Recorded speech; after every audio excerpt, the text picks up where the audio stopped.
الحمد لله نحمده ونستعينه ونستغفره ونعوذ بالله من شرور أنفسنا ومن سيئات أعمالنا من يهده الله فلا مضل له ومن يضلله فلا هادي له وأشهد أن لا إله إلا الله وحده لا شريك له وأشهد أن محمدًا عبده ورسوله يا أيها الذين آمنوا اتقوا الله حق تقاته ولا تموتن إلا وأنتم مسلمون يا أيها الناس اتقوا ربكم الذي خلقكم من نفس واحدة وخلق منها زوجها وبث منهما رجالا كثيرا ونساء واتقوا الله الذي تساءلون به والأرحام إن الله كان عليكم رقيبا يا أيها الذين آمنوا اتقوا الله وقولوا قولا سديدا يصلح لكم أعمالكم ويغفر لكم ذنوبكم ومن يطع الله ورسوله فقد فاز فوزا عظيما أما بعد فإن خير الحديث كتاب الله وخير الهدي هدي محمد صلى الله عليه وسلم وشر الأمور محدثاتها وكل محدثة بدعة وكل بدعة ضلالة أعوذ بالله من الشيطان الرجيم بسم الله الرحمن الرحيم يا أيها الرسل كلوا من الطيبات واعملوا صالحا إني بما تعملون عليم۔ اسلامی بھائیوں، نوجوان ساتھیوں، اسلامی مائیں اور بہنوں،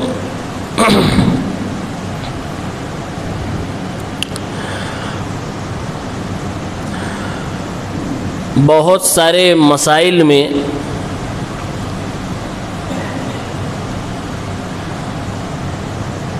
جب حق بیان کر دیا جاتا ہے تو بہت سارے لوگ اس حق کو قبول کرنے کے بجائے بچنے اور نکلنے کا راستہ نکالتے ہیں۔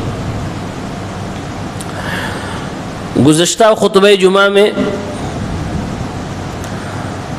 آپ کے سامنے جو حقیقت بیان کی گئی اور کہا گیا کہ کوئی بھی بدعتی تہوار یا کسی بھی بدعت کی مناسبت سے بنایا گیا کوئی بھی کھانا حرام ہے، اس کو جائز نہیں ہے کہ آپ تناول کر لیں یا اپنے بچوں کو کھلائیں۔ تو ایسے میں سوشل میڈیا پر، سوشل پلیٹ فارم پر اور آپسی گفتگو اور مجلس میں بھی لوگ راستہ نکالتے ہیں کہ یہ مولانا صاحب شاید جوش میں کہہ گئے، سوجی حلال ہے، شکر حلال ہے، دودھ حلال ہے، پھر حلوہ کیسے حرام ہو جائے گا؟ گوشت حلال، جانور حلال، ذبح کرنے والا مسلمان، پھر کیسے اس کی بریانی حرام ہو گئی؟ اور پھر آگے بڑھ کر مذاق اڑاتے ہوئے بھی بعض لوگ یہ کہتے ہوئے نظر آئے کہ حلوہ تو اللہ کے نبی صلی اللہ علیہ وسلم کو پسند تھا، تو وہ کیسے حرام ہو گیا؟ بریانی تو یہ مولوی صاحب بھی کھاتے ہوں گے، پھر کیسے اس کو حرام کہہ رہے ہیں؟ یہ بالکل ویسے ہی ہے جیسے دنیا میں بہت سارے وہ لوگ جو اسلام کو نہیں مانتے، قرآن کو نہیں مانتے، حدیثوں کو نہیں مانتے، پورا دین ہی نہیں مانتے، تو ان کے سامنے جب کہا جاتا ہے شراب حرام ہے تو وہ بھی ایسے کہتے ہیں کہ کھجور حلال، انگور حلال، پانی حلال، پھر ان دونوں کو ملا کر ایک اور جوس اور مشروب بنا لیا گیا جس کو تم شراب کہتے ہو، پھر وہ کیسے حرام ہو گیا؟ تو دراصل جیسے وہاں پر اسلام کے نہ ماننے والوں نے راستہ نکالا اور یوں لوگوں کو بیوقوف بنایا، ہم اس کو کہتے ہیں بیوقوف بنانا، اب عام جنتا اس پر تالی بجاتی، ہاں بات تو صحیح ہے۔ اسی طرح سے ایک اور مثال ہے، جب کہا جاتا ہے کہ غیر اللہ سے مدد مانگنا شرک ہے، غیر اللہ سے بیٹا بیٹی اولاد مانگنا شرک ہے، تو اس کا یوں مذاق اڑاتے ہیں اور کہتے ہیں لیکن غیر اللہ سے یعنی بیوی سے روٹی مانگنا جائز ہے۔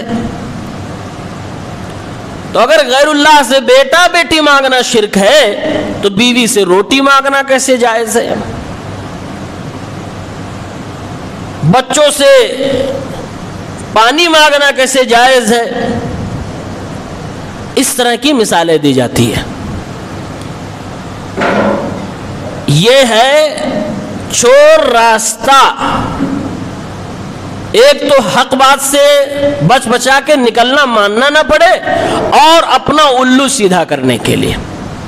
آج میں اسی ضمن میں کچھ باتیں عرض کروں گا۔ آئیے سب سے پہلے اس شراب والے مسئلے پہ آتے ہیں۔ یہی سوال ایک عالم صاحب سے کسی نے کیا تھا، تو بعض دفعہ لوگ سیدھی بات ہضم نہیں کر پاتے، ان کو تھوڑا گھما کے ٹیڑھا اور الگ طریقے سے جواب دینا پڑتا ہے۔ ایک سائل آیا ایک عالم دین کے پاس اور سوال کیا کہ انگور تو قرآن کریم میں بتایا گیا کہ جنتی پھل ہے، کھجور تو آپ کے نبی کے شہر میں بھی پیدا ہوتا ہے، پھر ان دونوں سے اگر پانی ملا کر شراب بنا دیا جائے تو یہ کیسے حرام ہو جاتا ہے؟ انگور آپ بھی کہتے ہو کھانا چاہیے، کھجور آپ بھی کہتے ہو کھانا چاہیے، پانی پینا چاہیے، بلکہ اطباء تو کہتے ہیں کھجور کے ساتھ ضرور کوئی ٹھنڈی چیز کھانی چاہیے، تو پانی پی لیا تو کیسے؟ یہ دونوں چیزیں حلال ہے، لیکن اسی کا بنایا تو حرام کیسے ہو جائے گا شراب؟ تو عالم صاحب نے سمجھا کہ اس کو قرآن حدیث سے جواب دیں گے تو یہ مانے گا نہیں، کیونکہ وہ اس کو مانتا ہی نہیں۔ تو سمجھانے کے لیے کہا کہ ادھر آؤ، ذرا ہمارے سامنے بیٹھو۔ زمین سے دھول والی مٹی اٹھائی اور اس کے منہ پہ پھینک دیا۔ اب دھول سے کسی کو کہاں چوٹ لگتی ہے؟ کہاں چوٹ لگی؟ کہا نہیں، گرد و غبار تو ہو گیا لیکن چوٹ نہیں لگی ہے۔ پھر اس کے بعد ایک جام پانی نکالا ایک گلاس اور منہ پہ پھینک دیا، کہا چوٹ لگی؟ کہا نہیں، اس سے بھی چوٹ نہیں لگی، پانی سے کہاں جلدی چوٹ لگتی ہے، وہ بھی آپ نے اپنے ہاتھ سے پھینکا، کوئی بہت زیادہ فورس تو آیا نہیں ہے۔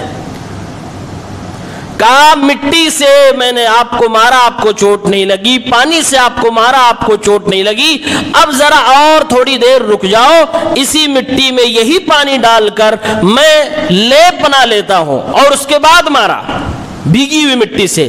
کہا آپ چوٹ لگی؟ کہا ہاں ذرا چوٹ لگی ہے اور یہ بھاری ہے۔ کہا تھوڑا اور رکو، اس کو آگ میں پکا لیتا ہوں۔ آگ میں پکایا، اینٹ بن گئی اور مارنے چلا۔ کہا حضرت بس سمجھ گیا، رہنے دیجیے۔ بات سمجھ میں آ گئی؟ کیسے سمجھ میں آ گئی؟ کہا پانی وہی ہے، مٹی وہی ہے جس سے تمہیں چوٹ نہیں لگی رہی تھی، لیکن ہم نے اس کی حالت بدل دی، ہم نے مٹی میں پانی ملایا تو وہ تھوڑا سا بھاری ہو گیا، آگ میں پکایا سخت ترین ہو گیا، اینٹ بن گیا، اب اس سے تمہیں مارنے چلا ہوں تو تم اپنے آپ کو بچاؤ کر رہے ہو، کہہ رہے ہو حضرت کیا سر پھوڑ دو گے؟ مسئلہ سمجھانے کے لیے سر پھوڑ دو گے؟ مسئلہ کیا سمجھایا گیا؟ سمجھایا یہ گیا کہ کئی بار کئی چیزیں حلال ہیں، لیکن سچویشن بدلنے کی وجہ سے کوئی اس میں کمی آ جاتی ہے، کوئی علت آ جاتی ہے جس کی بنیاد پر اسلام اس کو حرام قرار دیتا ہے۔ سچ بات ہے کہ قرآن میں اللہ تعالیٰ نے انگور کو، کھجور کو اور اس طرح کے دیگر پھلوں کو جنتی پھلوں میں سے قرار دیا. اور دنیا میں خوش قسمت وہ لوگ جن کو یہ ساری چیزیں کھانے کو ملتی ہیں. لیکن یہ بھی سچائی ہے کہ اللہ کے نبی صلی اللہ علیہ وسلم کے زمانے میں کھجور سے بھی اور انگور سے بھی شراب بنائی جاتی تھی. جب قرآن کریم کی آیت نازل ہوئی کہ شراب کو حرام قرار دے دیا گیا تو اس میں یہ کھجور سے بنائی جانے والی شراب بھی حرام قرار دی گئی تھی. اس لیے نہیں کہ کھجور سے بنی ہے، انگور سے بنی ہے، کسی سے بھی بنی ہو. اب تو ہم بہار اور جھارکھنڈ بنگال کی سرزمین پہ دیکھتے ہیں وہ چاول جس کو آپ کھانے میں کھاتے ہیں اس سے وہ لوگ شراب بناتے ہیں. پہاڑوں پہ رہنے والے آدی واسی لوگ اسی چاول سے وہ شراب بنا رہے اور پی رہے، کہہ رہے دیسی شراب ہے. اس میں بھی نشہ ان کو مل رہا ہے. اللہ کے نبی صلی اللہ علیہ وسلم کے سامنے ایک آدمی آیا، کہا اللہ کے نبی مکئی کا ایک سوپ ہمارے ہاں بنایا جاتا ہے، لیکوڈ ہے، کیا اس کو پینا جائز ہے؟ آپ صلی اللہ علیہ وسلم نے یہ نہیں دیکھا کہ وہ مکئی کا ہے، انگور کا ہے، کھجور کا ہے، کسی اور چیز کا ہے. آپ نے پوچھا اوا مسکرن ہو، نشہ اس میں ہے؟ سامنے والے نے جواب دیا ہاں ہے. آپ صلی اللہ علیہ وسلم نے فوراً فرمایا اس نشہ آور چیز کو جو بھی پیے گا کل قیامت کے دن اللہ تعالیٰ اس کو جہنمیوں کا پیپ اور پسینہ پلائے گا، یعنی کہ وہ حرام ہے. تو اسلام نے شراب کو حرام اس لیے نہیں کیا ہے کہ فلاں فلاں چیز سے بنی ہے، اس لیے حرام کیا ہے کہ اس کے اندر نشہ پایا جاتا، اس کا نشہ آور ہونا اس کے حرام ہونے کی وجہ ہے. تو اگر کوئی اسلام کو نہ ماننے والا یہ آپ کے سامنے لاجک دے کہ پہلے پانی حلال ہے، کھجور حلال ہے، انگور حلال ہے، پھر اسی سے شراب بنایا جائے تو شراب کیسے حرام ہو جائے گا، تو آپ اس طرح سے اس کو بتا سکتے ہیں شراب اس لیے حرام ہے کیونکہ وہ نشہ آور چیز ہے، اس کے اندر نشہ پایا جاتا ہے. اس لیے نہیں حرام ہے کہ وہ انگور اور کھجور اور پانی سے مل کے بنا ہوا ہے. جبکہ دیکھ رہے ہیں کھجور بھی حلال ہے، انگور بھی حلال ہے، پانی بھی حلال ہے، لیکن تینوں کو ملا کر جب ایک خاص کیفیت سے بنایا گیا تو اس کے اندر ایک برائی پیدا ہو گئی جس کو ہم نشہ کہتے ہیں، اس کی وجہ سے وہ حرام ہو گیا. اسی طریقے سے گوشت حلال، مرغی حلال، بکرا حلال، کاٹنے والا بھی مسلمان.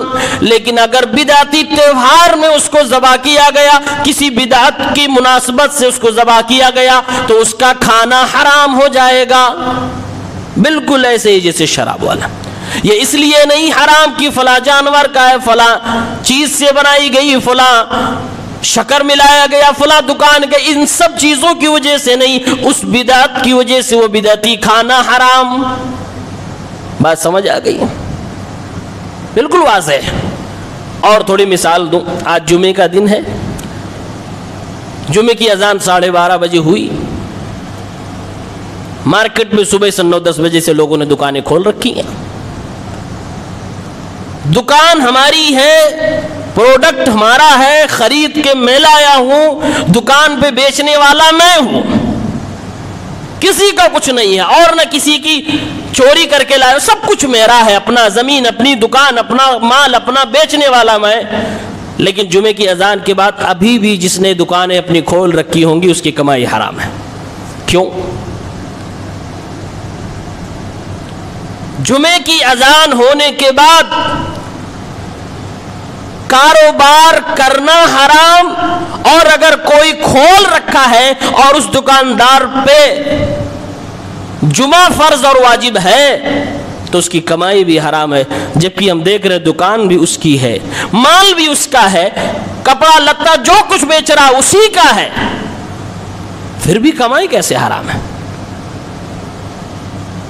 اس میں حرام ہونے کی وجہ یہ نہیں ہے کہ وہ اس کا مالک ہے یا اس کی کمائی میں یا اس کے مال میں کہیں کرپشن آ گیا. حرام ہونے کی وجہ یہ ہے کہ وہ جمعے کی اذان ہونے کے بعد عبادت کو چھوڑ کر روزی روٹی کی تلاش میں لگا ہوا، جبکہ اللہ تعالیٰ نے قرآن کریم میں بالکل واضح فرمایا یا ایھا الذین آمنوا اذا نودی للصلاة من یوم الجمعہ فاسعوا الی ذکر اللہ وذروا البیع، اے ایمان والو جب جمعے کے دن اذان دے دی جائے تو اللہ تعالیٰ کی یاد کے لیے، نماز کے لیے، جمعے کا خطبہ سننے کے لیے جلدی سے آ جایا کرو، وذروا البیع، اور کاروبار چھوڑ دو۔ تو جو یہ اللہ نے کہا کاروبار چھوڑ دو، مطلب دکانیں بند کر لو۔ بھائی دکان کا مال اپنا سب کچھ حلال ہے، حلال ہے، لیکن اس ٹائم میں اگر آپ نے کھولا اور آپ نے خریدی اور بکری کی تو وہ حرام ہو جاتا ہے، وہ کمائی حرام کی ہو جاتی ہے، جبکہ سب کچھ آپ کا تھا۔ اب اگر کوئی کہے دکان میری، سامان میرا، بیچنے والا میں، تو اس کی کمائی کیسے حرام ہو جائے گی؟ تو اس گدھے کے سامنے یہ قرآن کی آیت آپ پیش کر سکتے ہیں۔ اور ایک مثال دیکھیے، صحیح بخاری کی حدیث ہے، اللہ کے نبی صلی اللہ علیہ وسلم فرماتے ہیں کہ مجھے دکھایا گیا دو ایسے لوگ جو خون کی ندی میں سزا پا رہے ہیں، اور فرشتہ اس ندی کے باہر کھڑا ہے، پتھر سے ان کو مار رہا ہے، سر بالکل پھٹ جاتا ہے، پھر تھوڑی دیر کے بعد صحیح ہو جاتا، پھر دوبارہ مارا جاتا ہے، مسلسل اسی طرح کی سزا مل رہی ہے، یعنی سر پھوڑنے والا عذاب ہے۔ اللہ کے نبی فرماتے ہیں میں نے پوچھا یہ کس گناہ کے وجہ سے سزا مل رہی ہے؟ تو بتایا گیا اے اللہ کے نبی صلی اللہ علیہ وسلم،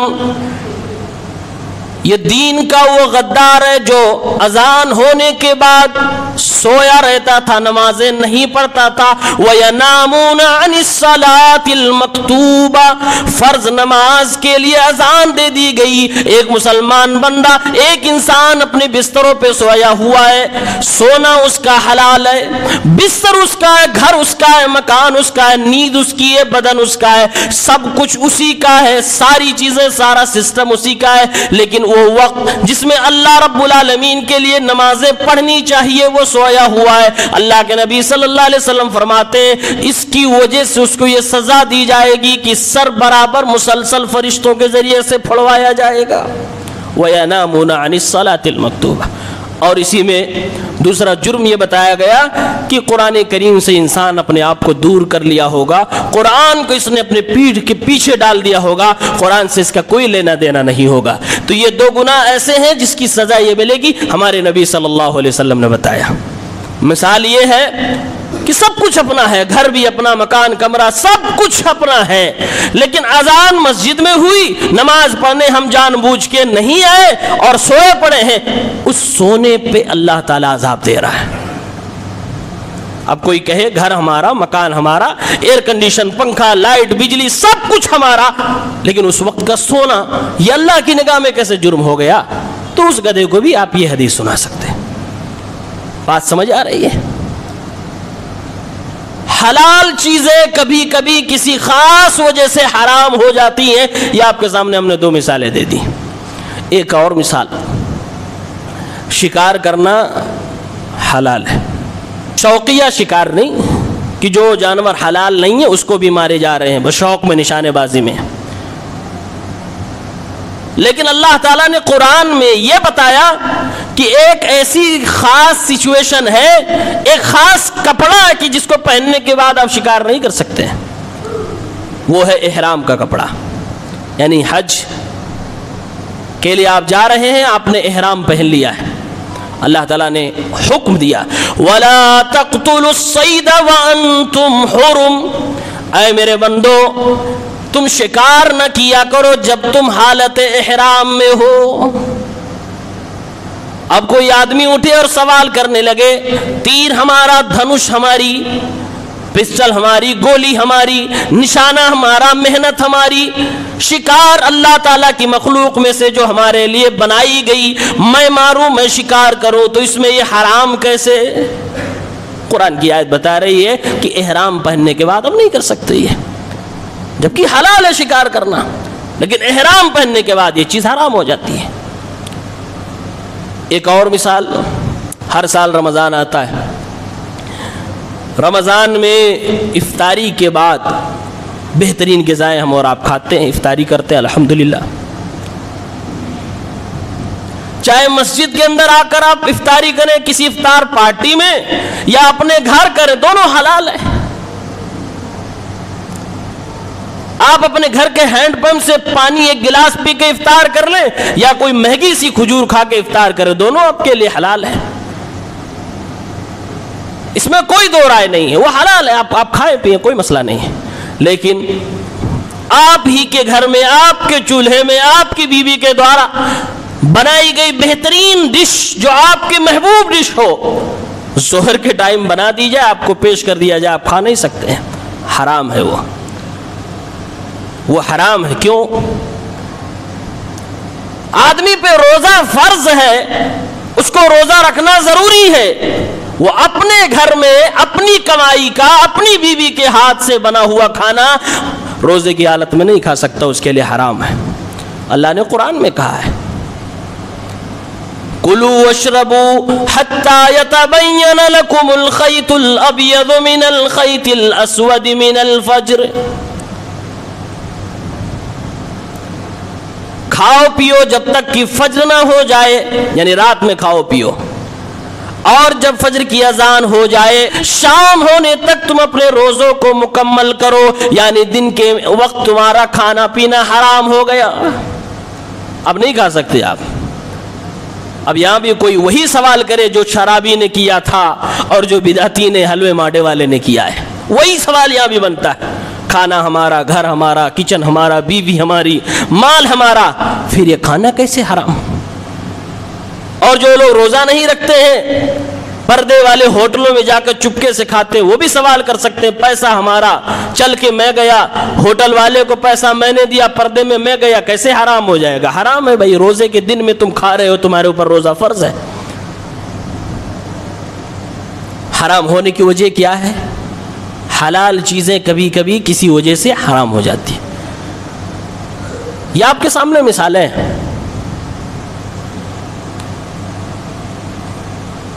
آدمی نے شادی کری ہے، بیوی کو مہر دیا ہے، ولیمہ بھی کھلایا ہے، بیوی اس کی ہے، روزے کی حالت میں اپنے بیوی سے ہم بستر نہیں ہو سکتا، وہ حرام ہے اس کے لیے، کیونکہ وہ روزہ اس کے اوپر فرض ہے۔ اور اگر کسی شوہر نے یہ حرکت کی، ہمارے نبی صلی اللہ علیہ وسلم فرماتے ہیں اس کی سزا یہ ہے کہ 60 دن لگاتار تم روزہ رکھو۔ ایک دن تم نے اگر جرم کیا یہ، تو 60 دن لگاتار تم روزہ رکھو۔ اور کفارہ بتایا گیا۔ بیوی تو حلال ہے، نکاح کر کے ہی تو اس کو حلال کیا گیا، اس کے حلال ہونے میں کیا شک؟ تو حلال چیزیں بسا اوقات کسی خاص علت اور وجہ کی وجہ سے حرام ہو جاتی ہیں۔ سیم یہی کنڈیشن تمام بدعتی اور کفریہ اور شرکیہ تہواروں کے کھانے میں ہے، اس کے حلوے میں ہے، اور اس کی بریانیوں میں ہے، اس کے مانڈوں میں ہے، اس کے ڈیگوں میں ہے، اور اس کے تمام ماکولات میں، مشروبات میں ہے۔ اب ایک طرف سے دیکھیں، اگر کسی کھانے کو کوئی جرت کرتا ہے کہ ہاں یہ حلال، اس کے کھانے کی گنجائش ہے، تو سب سے پہلے اس کی ذمہ داری ہے کہ اس تہوار کو ثابت کرے کہ یہ اسلام کا تہوار ہے۔ نہیں کر سکتا، پھر دائیں بائیں ہاتھ مارنے سے کوئی مطلب نہیں ہے، وہ حرام ہے۔ شیخ صالح الفوزان سے کسی نے پوچھا، عید میلاد النبی کے دن بکرا ذبح کیا گیا اور اس کے بعد اس کو تقسیم کیا گیا، دیگیں بھی چڑھائی گئی، میری دعوت دی گئی، تو کیا میں کھا سکتا ہوں؟ انہوں نے کہا یہ بدعتی تہوار ہے، یہ تہوار، یہ احتفال، یہ عید میلاد بدعت ہے، لہٰذا اس میں پکنے والے تمام طرح کے ماکولات و مشروبات، سبیلیں، شربتیں، جو کچھ بھی اسپیشل اس کے نام سے بنایا جا رہا ہے، نہ اس کو کھا سکتے ہو، نہ اس میں شریک ہو سکتے ہو۔ اگر آپ نے کھایا یا شریک ہوئے تو آپ اس بدعت کو پروموٹ کرنے والے مانے جائیں گے، برابر کے گنہگار ہوں گے۔ گھر بیٹھے بیٹھے ایک نوالا کھا کے آپ گنہگار ہو گئے۔ فرض یہ ہے کہ اس بدعت کا انکار کیا جائے، یہ نہیں کہ حلوے کا انتظار کیا جائے۔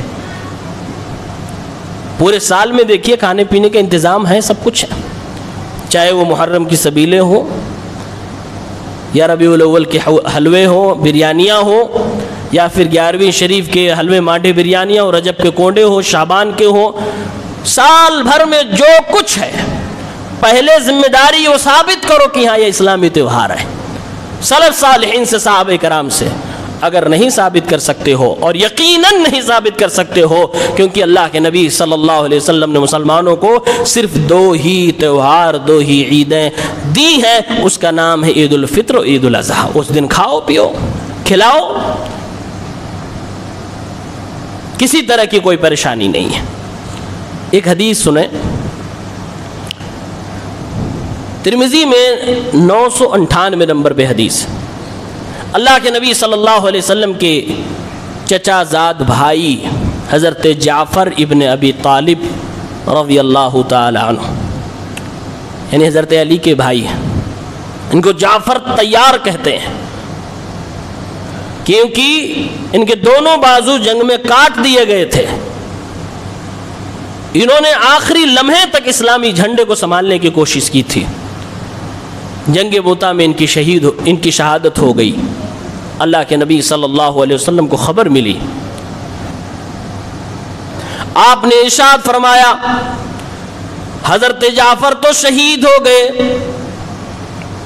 لیکن ان کے گھر والے موجود، آل جعفر کے لیے تم لوگ کھانا تیار کرو، فَإِنَّهُ أَتَاهُمْ مَا يَشْغَلُهُمْ، کیونکہ آج ان کے گھر پہ ایک ایسی مصیبت ٹوٹ پڑی ہے جس کی وجہ سے وہ مشغول ہو گئے، دل ان کے رنجیدہ ہے، کبیدہ خاطر ہے، پریشان حال ہے، غم میں ڈوبے ہوئے ہیں۔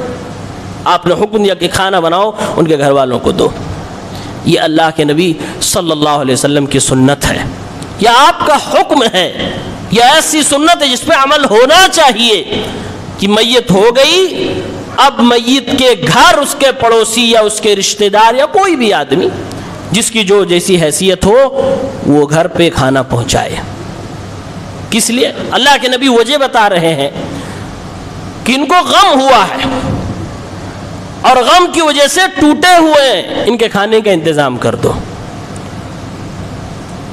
کوئی آدمی یہ نہیں کہہ سکتا کہ آج کے دور میں ہوٹل سے کھانے آ جاتے ہیں لہذا میں ہوٹل سے منگوا لوں، ہمیں کوئی پرابلم کی بات نہیں۔ بنانے میں ظاہر سی بات ہے آدمی کو پرابلم پریشانی ہے، لیکن جو دماغ پہ چھایا ہوا غم ہے، جو دلوں پہ چھایا ہوا درد ہے کسی کے جانے کا، اس کی وجہ سے اللہ کے نبی صلی اللہ علیہ وسلم نے فرمایا ہے، تو وہ تو نہیں بھلایا جا سکتا۔ اسی لیے خاص طور سے فقہ حنفی کے اندر، یعنی ہمارے دیوبندی اور بریلوی بھائی جس فقہ کو مانتے ہیں، ان کی کتاب میں لکھا گیا کہ میت کے گھر مہمان نوازی کھانے کے ساتھ ہونا یہ ایک برائی ہے، بدعت مستقبحۃ، بڑی بدترین بدعت ہے، بڑی قبیح بدعت ہے۔ کہا کھانا بنانا کھلانا یہ تو خوشیوں کی بات ہے، یہ غمی میں کب لوگ کرنے لگے؟ یہ ان کے یہاں بھی لکھا ہے جن کی قبرستانوں میں آج بعض جاہل اعلان کرتے ہیں کہ بھیا کل آ جانا، بریانی ہے، قرآن خوانی ہے، یہ ان کے یہاں بھی لکھا ہوا ہے۔ اس کے باوجود عوام نہیں سنبھل رہی، کیا وجہ ہو سکتی ہے؟ کئی وجوہات، ان تک باتیں پہنچ نہیں رہی ہیں، یا پھر یہ رسم اتنا لمبا کھنچ چکا ہے کہ اس کو روکنے میں بڑی محنت کی ضرورت ہے۔ اللہ کے نبی کے حکم کی صریح مخالفت ہے۔ اب اس حدیث کو سامنے رکھیے اور یہ رسم رکھیے۔ اب کوئی کہے کہ یہ حلال پیسے کی ہے، فلاں صاحب نے دیا، فلاں صاحب کی طرف سے ہے، اور آج میت کے گھر بریانی بن رہی ہے، قرآن خوانی کا نام، مثال ثواب، کچھ بھی نام دے دیا جائے، آپ چلیے کھائیے، ہم کہیں گے یہ بدعت کا کھانا نہیں کھا سکتے۔ اللہ کے نبی صلی اللہ علیہ وسلم کی حدیث کی مخالفت کا کھانا نہیں کھا سکتے، اس کو کھانا جائز نہیں کہہ سکتے۔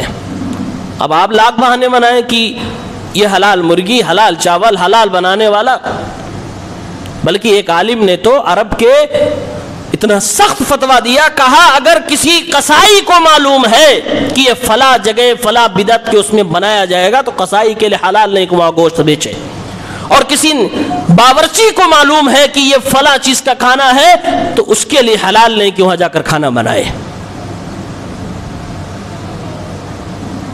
اور لوگ قبرستانوں میں اعلان کر دیتے ہیں۔ یہ ایک بدعتی کھانے کی مثال میں دے رہا ہوں۔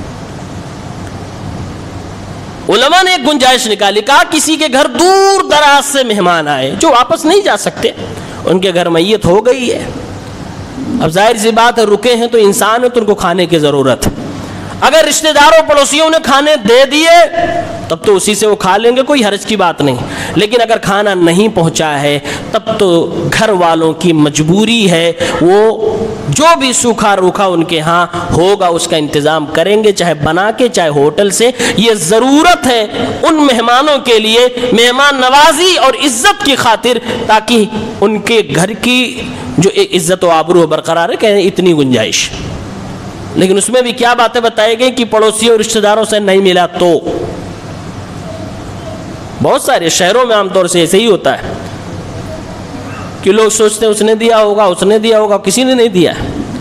گاؤں میں ماحول تھوڑا اس معاملے میں ابھی ٹھیک ہے، 100-200 گھر ہیں، سب کو پتہ ہے اور اتفاق سے سب دیتے ہیں۔ ہوتا یہ ہے کہ اس کو پھر بانٹنا پڑتا ہے، دوسرے اور غریب و فقیروں میں اس کو تقسیم کرنا پڑتا ہے تاکہ کھانا خراب نہ ہو، لیکن سنت نبوی پر عمل ہوتا ہے۔ لہذا خبردار کسی میت کے گھر اگر جائیں اور آپ آس پاس کے ہیں تو للچائی ہوئی نگاہ سے کسی سے نہ پوچھیں بھیا ڈیک کہاں ہے، کب لگے گا، کل ہوگا کہ پرسوں ہوگا۔ یہ ایک بدعتی کھانا ہے، وہ کچھ بھی نام دے دیں، نبی کریم صلی اللہ علیہ وسلم کی حدیث کی مخالفت ہے۔ اچھا یہ تو بدعت ہے، بہت سارے کھانے ایسے ہیں جس میں شرک کی ملاوٹ ہے، جیسے یہ 11ویں شریف کا اگر ان کے نام کی نظر ہے تو یہ شرک ہے۔ ہمیں ایک صاحب نے فون کیا اسی گزشتہ جمعے کو کہ ان کے کسی دوست کا دوست ہے جو کہ 11ویں شریف والا ہے، اس کو زندہ دیسی مرغا ملا ہے اور اتفاق سے اس کے گھر میں کسی کی طبیعت خراب ہو گئی، وہ چلا گیا اسپتال، اب وہ دیسی مرغا اہل حدیث صاحب کے ہاتھ میں آ گیا۔ اب وہ فون کر رہا بھئی ہم آ نہیں پائیں گے اسپتال میں، بہت بیزی ہو گئے، پتہ نہیں کب آئیں۔ تو سوال پوچھا جا رہا ہے کہ دیا پتہ نہیں کسی نے اور کس کو دیا اور اس کے ذریعے سے اس کے دوست کے ہاتھ میں آ گیا، سوال پوچھ رہے ہیں کیا یہ ہمارے لیے حلال ہے، ذبح کر کے کھا لوں؟ ہم نے کہا پتہ ہے کہ یہ کس کے لیے آیا تھا، کس نام پہ، کس وجہ سے آیا تھا؟ کہا وہی 11ویں شریف کے نام پہ آیا تھا۔ ہم نے کہا پھر حرام ہے۔ آپ کو معلوم ہے کہ یہ فلاں مناسبت، فلاں بدعت کی مناسبت سے ایک آیا ہوا ہے، چاہے وہ زندہ ہے چاہے پکی ہوئی بریانی ہے، وہ حرام ہے۔ شکر ہے کہ ایک مرغے کی جان بچ گئی، ورنہ وہ بھی بدعت کے نام ختم ہو چکا ہوتا۔ یہ بہت حساس۔ ایک اور حدیث میں سناتا ہوں، سنن ترمذی 1195 حدیث کا نمبر ہے۔ اللہ کے نبی صلی اللہ علیہ وسلم نے ارشاد فرمایا، حضرت انس بن مالک فرماتے ہیں لعن رسول اللہ صلی اللہ علیہ وسلم فی الخمرۃ عشرہ، اللہ کے نبی صلی اللہ علیہ وسلم نے شراب کے معاملے میں 10 لوگوں پر لعنت برسائی ہے۔ ایک آدمی اگر شراب پیتا ہے تو ایک کے پینے کی وجہ سے 10 لوگ گنہگار ہوتے ہیں۔ کیسے؟ یہ ذرا آج کے ماحول میں کم سمجھ میں آئے گا، لیکن وہ پرانے زمانے میں جائیے جہاں گھروں میں شراب بنتے تھے۔ آج تو فیکٹریوں کا پتہ نہیں کون بنا رہا ہے، کہاں سے آ رہا ہے، کس نے ایکسپورٹ کیا، کون ڈیلر ہے، یہ سب معلوم نہیں ہے۔ اللہ کے نبی صلی اللہ علیہ وسلم فرماتے آصرہا ومعتصرہا وشاربہا وحاملہا والمحمول علیہ وساقیہا وبائعہا وآکل ثمنہا والمشتری لہا والمشترى لہو۔ ترمذی کی حدیث۔ آپ نے 10 لوگوں کے نام گنائے۔ آپ صلی اللہ علیہ وسلم نے فرمایا انگور یا کھجور یا جن بھی پھلوں کے ذریعے سے شراب بنائی جاتی ہے ان پھلوں کو نچوڑنے والا بھی لعنت کا مستحق ہے، وہ بھی ملعون ہے، چاہے وہ کرائے پہ کسی کے یہاں مزدوری سے کام کر رہا ہو یا پھر اپنے ہی گھر میں شراب بنانے کے لیے پھلوں کو نچوڑ رہا ہو۔ جو فیکٹری کھول کے مزدوروں کو رکھ کر یہ کام کروا رہا ہے وہ بھی لعنت کا مستحق ہے، اس پر بھی لعنت برسائی جائے گی۔ اللہ کے نبی صلی اللہ علیہ وسلم ارشاد فرماتے ہیں جو پینے والا ہے وہ تو لعنت کا مستحق ہے ہی، جو اس کو ٹرانسپورٹ کرنے والا ہے وہ بھی لعنت کا مستحق ہے، اور جس کے پاس لے جا کر گاڑی کھڑی کی جاتی ہے یعنی جو ڈیلر بنا ہوا، ڈسٹریبیوٹر بنا ہوا ہے، وہ بھی لعنت کا مستحق ہے، بیچنے والا بھی لعنت کا مستحق ہے، اور بیچ کر جو آمدنی آئی وہ کمائی کھانے والے پہ بھی لعنت۔ شراب کو خریدنے والے پہ بھی لعنت، چاہے وہ خرید کر خود پیے یا اپنے کسی مالک یا اپنے کسی دوست یا اپنے کسی گھر والے کو خرید کر لے کے جا کر دیے۔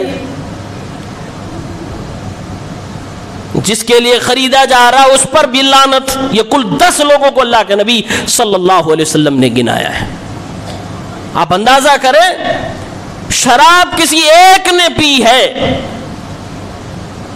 اور جو پلا رہا ہے، اللہ کے نبی فرماتے وَسَاقِيَهَا، جو پلا رہا مطلب یہ ہوا کہ یہ بوٹل ہے پھر یہ گلاس ہے، اس نے یوں نکال کے گلاس میں اپنے صاحب کو دیا، بیوی نے شوہر کو، شوہر نے بیوی کو، یا دوست نے دوست کو، یا کسی نے کسی کو نکال کے دیا، جس کو کہتے ہیں سروس مین، اس پر بھی اللہ کی لعنت ہے۔ کون بچا ہے؟ اس چین سے جتنے لوگ جڑ گئے سب پر اللہ کے نبی صلی اللہ علیہ وسلم نے لعنت برسائی ہے، سب کو ملعون قرار دیا ہے۔ آپ اندازہ کرو، مسلمانوں سوچنے کی اور غور کرنے کی بات ہے کہ شراب جو کہ پینے والا حرام کام کرتا ہے، ایک کبیرہ گناہ ہے، اس سے جڑے ہوئے 10 لوگوں پر اللہ کے نبی لعنت برسا رہے ہیں، اور کیا آپ نے بدعت اور شرک کو اس سے ہلکا سمجھا؟ نہیں، اس سے بڑا گناہ بدعت اور شرک ہے۔ پھر اس کے اندر اگر آپ ملوث ہیں، اس طرح کی کوئی چیزیں آپ کھا رہے ہیں، اس میں انوالو ہو رہے ہیں، تو یقین مانیے کہ شرابی سے زیادہ گنہگار ہوں گے، شرابی سے زیادہ گنہگار ہوں گے۔ وَمَا أُهِلَّ بِهِ لِغَيْرِ اللَّهِ، اللہ تعالیٰ نے جب حرام چیزوں کی کیٹیگری کری تو اللہ تعالیٰ نے فرمایا اِنَّمَا حَرَّمَ عَلَيْكُمُ الْمَيْتَةَ، مردار حرام، وَالدَّمُ بہتا ہوا خون حرام، وَالْخِنزِيرُ خنزیر حرام۔ یہ 3 چیزیں اللہ نے جب گنائی تو ہر آدمی کی دماغ نے قبول کر لیا، مسلمان مان گیا ہاں مردار نہیں کھانا چاہیے، حرام ہے، اللہ کہ اللہ تعالیٰ نے جو حلال کر دیا ہو۔ ہاں بہتا ہوا خون نہیں کھانا چاہیے، حرام ہے، اللہ کہ اللہ نے جو حلال کر دیا، جیسے کلیجی۔ ہاں ہمیں خنزیر نہیں کھانا چاہیے، بالکل حرام ہے، لیکن چوتھی چیز جب اللہ تعالیٰ نے کہی تو یہ مسلمان اس چوتھی والی چیز میں دائیں بائیں کر کے کھانے کی کوشش کر رہا ہے، 3 چھوڑ چکا ہے۔ وَمَا أُهِلَّ بِهِ لِغَيْرِ اللَّهِ، اور ہر وہ چیز حرام ہے جس پر اللہ کے علاوہ کسی اور کا نام لیا گیا ہو، کسی اور کی تعظیم مقصود ہو، وہ بھی حرام ہے۔ جو ساری ہم نے مثالیں دی ہیں وہ ساری مثالیں اسی کے اندر آ جائیں گی۔ اگر آپ دیکھیں اگر وہ شرکیہ ہے تو اس کے اندر وہ مثالیں آ جائیں گی۔ اگر پیرانے پیر کی نظر کے لیے وہ مرغا ذبح کیا گیا، اسی میں آئے گا۔ علماء کہتے ہیں وما اہل به لغیر اللہ، جس پر اللہ کے علاوہ کسی اور کا نام پکارا گیا ہو۔ مطلب یہ ہوا کوئی جانور ہے، کوئی جانور ہے، اس پہ اللہ کا نام چھوڑ کر کسی اور کے نام سے ذبح کیا جا رہا ہے، کسی اور کے نام سے اس کو پالا جا رہا ہے، تو یہ اس کے اندر داخل ہے۔ یہ اسی طرح حرام ہے جیسے خنزیر حرام ہے، جیسے بہتا ہوا خون و مردار حرام ہے۔ نمبر 2، اللہ کا نام لے کے ہی ذبح کیا گیا، لیکن ساتھ میں فلانے پیر صاحب کا بھی نام لے لیا گیا تاکہ یہ بھی خوش ہو جائے وہ بھی خوش ہو جائے۔ یہ بھی اسی طرح حرام ہے جیسے خنزیر اور مردار اور بہتا ہوا خون حرام ہے۔ یہ بات کلیئر اسی کی تفسیر میں عبداللہ ابن عباس رحمۃ اللہ علیہ نے فرمایا ہے۔ اسی طرح سے کوئی صاف ستھرا جانور ہے، حلال پیسے کا خریدا ہوا، حلال جگہ سے خریدا ہوا، بالکل اللہ کے نام سے ذبح کرنا ہے، لیکن بیوی نے تھوڑا سا زور مارا کہ گھر پہ نہیں، چلو بابا کے یہاں مزار پہ ذبح کریں گے، کیا فرق پڑتا، اللہ کے نام سے ذبح کرنا ہے، تم کو کون سی پریشانی ہے؟ ارے غیر اللہ کے نام سے ذبح ہوگا تب شرک ہوگا۔ کسی آستانے اور مزار پہ لے جا کر جہاں پر غیر اللہ کے نام سے ذبح ہوتا ہے، غیر اللہ کی عبادتیں کی جاتی ہیں، وہاں لے جا کر آپ نے بسم اللہ اللہ اکبر کہہ کے اللہ کے نام سے بھی ذبح کیا، وہ بھی حرام ہے۔ وما ذبح علی النصب، یہ بھی قرآن کی آیت ہے، اللہ نے فرمایا جو آستانوں پہ ذبح کیا جاتا ہے وہ بھی حرام ہے۔ بھئی اللہ کا نام لیا تو، لیکن جگہ کہاں آپ نے چوز کی ہے، اس کی وجہ سے وہ حرام ہو گیا۔ شراب کے معاملے میں 10 لوگوں پہ لعنت، اور شرک و بدعت کے معاملے میں انسان اتنا ڈھیلا کہہ رہا میں نہیں کھاؤں گا، بچے کو کھلا دیتا ہوں، مجھے ملا ہے لے لیتا ہوں، بچوں کو کھلا دوں گا، بیویوں کو کھلا دوں گا۔ بچو مسلمانوں، ان کھانوں سے بچو۔ اللہ تعالیٰ نے قرآن کریم میں ارشاد فرمایا، یا ایھا الناس کلوا مما فی الارض حلالا طیبا ولا تتبعوا خطوات الشیطان انہ لکم عدو مبین۔ اللہ نے ارشاد فرمایا، اے دنیا کے لوگوں، جو بھی زمین کے اندر حلال ہے پاکیزہ ہے اسے کھاؤ، اور شیطان کے نقش قدم پہ نہ چلو، وہ تمہارا کھلا ہوا دشمن ہے۔ یہ ساری دنیا کے لوگوں کو اللہ تعالیٰ نے کہا۔ اس کے بعد آگے تھوڑی ہی چند آیتوں کے بعد اللہ نے فرمایا، یا ایھا الذین آمنوا کلوا من طیبات ما رزقناکم واشکروا للہ ان کنتم ایاہ تعبدون۔ اے ایمان والو، حلال چیزوں میں جو اللہ نے تمہیں روزی دی ہے اس کو کھاؤ اور اللہ کا شکریہ ادا کرو اگر تم سچ مچ اس کی عبادت کرنے والے ہو۔ پہلے ساری دنیا کے انسانوں کو کہا، پھر خاص طور سے مسلمانوں کو کہا، اب اللہ تعالیٰ خاص طور سے اپنے رسولوں کو کہہ رہا ہے۔ سورہ مومنون کی آیت نمبر 51 میں، یا ایھا الرسل کلوا من الطیبات واعملوا صالحا انی بما تعملون علیم۔ اے میرے پیغمبروں، اے میرے رسولوں، حلال چیزیں کھاؤ، حلال غذائیں کھاؤ اور نیک عمل کرو، جو کچھ بھی آپ کر رہے ہو سب کچھ مجھے معلوم ہے۔ آپ قرآن کریم کا انداز بیاں دیکھیے، پہلے ساری دنیا کے انسانوں کو کہہ دیا گیا، پھر ساری دنیا کے مسلمانوں کو کہہ دیا گیا، پھر خاص طور سے نبیوں کو کہہ دیا گیا، اور اللہ تعالیٰ نے حلال غذا کو عمل صالح سے جوڑ دیا کہ اگر نیکیوں کو قبول کروانا ہے تو پہلے حلال غذا صحیح کرو، اپنی غذا صحیح کرو۔ پہلے عبادتیں منہ پہ ماری جاتی ہے، نیکیاں نہیں قبول ہوتی ہیں، اس میں سے ایک بڑی وجہ ہے کہ انسان کی غذا حرام کی ہے، اس کے اندر پاکیزگی نہیں ہے، بلکہ یہ ایک سچائی ہے، اور وہ سچائی اس کے شکار آپ بھی ہیں، ہم بھی ہیں، ہم میں سے اکثر لوگ ہیں۔ آپ کی غذا، ہماری غذا جتنی حلال ہوگی اتنا ہی آپ کو نیکی کرنے کی توفیق ملے گی۔ اب ہر آدمی اپنی زندگی میں اندازہ کرے میں کتنی نیکیاں کر پاتا ہوں، اگر اس کو لگ رہا ہے کہ کم ہے اور ڈیمیج دکھ رہا ہے تو اپنی روزی پہ ایک بار نظر ثانی کر لے، کہیں نہ کہیں اس کی روزی میں گڑبڑی ہے۔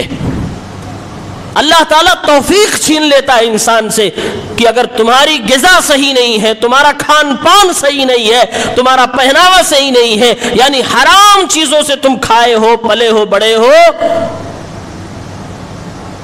تو میری نعمت عبادت سے تمہیں محروم کر دیا جائے گا۔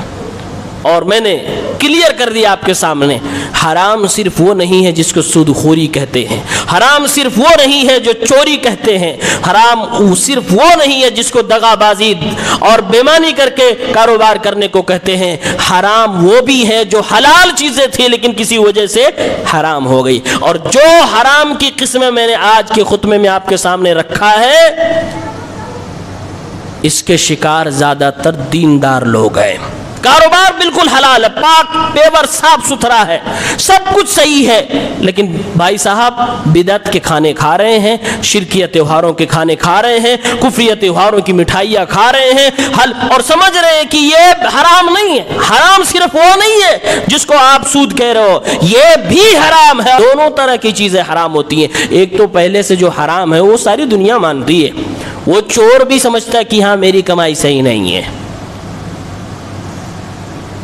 لیکن یہ ساری چیزیں بدعتی تہواروں کے پکوان، یہ حلوے ماٹھے، یہ دیگیں، یہ بریانیاں، یہ ساری چیزیں لوگ حلال سمجھ کے کھاتے ہیں، بلکہ ان کے مولویوں کو سنو، یہ باقاعدہ کہتے ہیں اس کا کھانا مستحب ہے۔ مستحب سمجھ رہے ہو کہ پکاؤ کھلاؤ ثواب ملے گا، جبکہ یہ بدعت کا کھانا ہے، یہ حرام کھانا ہے۔ اللہ تعالی ہم سب کو بچائے، اللہ تعالی ہمیں حلال غذا کھانے کی توفیق عنایت فرمائے۔ رب العالمین جیسے ہمیں چوری اور سود اور کمزوروں، ضعیفوں اور یتیموں کے مال سے بچا رہا ہے، ویسے اللہ تعالیٰ بدعتی، شرکیہ، کفریہ کھانوں اور اس طرح کے تہواروں کے پکوان سے بچا لے۔ آمین یا رب العالمین۔